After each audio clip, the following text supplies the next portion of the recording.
خبر شامل کریں گے جہلم ویلی سے ہمارے نمائندہ سید احسن نقوی کی۔ جہلم ویلی کے علاقہ کچا دو لڑی سڑک کی حالت خراب، کسی بھی وقت کوئی بڑا حادثہ رونما ہو سکتا ہے۔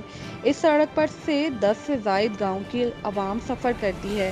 اسی سڑک میں زیادہ سے زیادہ 7 کلومیٹر سڑک 10 سے زیادہ گاؤں کی عوام کے لیے عذاب بنی ہوئی ہے۔ ناظرین، میں آپ کا میزبان سید احسن نقوی آپ کی خدمت میں حاضر ہوں۔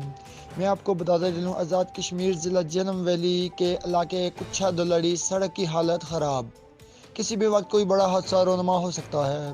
اس سڑک پر 10 سے زیادہ گاؤں کی عوام سفر کرتی ہے اور اس سڑک میں زیادہ سے زیادہ 7 کلومیٹر سڑک 10 سے زیادہ گاؤں کی عوام کے لیے عذاب بنی ہوئی ہے۔ عوام علاقہ کچا دلری نانڈر ڈمیا سوکر کا کہنا ہے کہ وزیر حکومت چودھری رشید صاحب اور محکمہ شراعت کو اس طرف بھی توجہ دینی ہوگی اور اس کا کوئی مکمل حل نکالا جائے۔ اگر پچھلے 32 سال کی طرح اس بار بھی عوام علاقہ کچا کو اگنور کیا گیا تو عوام علاقہ کچا تمام سیاسی جماعتوں سے بائیکاٹ کرے گی اور اپنے وارڈ میں کسی بھی پارٹی کو کمپین نہیں کرنے دے گی۔ عوام علاقہ کچا دلری نانڈر ڈمیا کا کہنا ہے کہ ہماری گزارش ہے جناب وزیر اعظم تنویر الیاس صاحب اور چودھری رشید صاحب سے کہ ہماری اس روڈ کی منظوری صادر فرمایا جائے۔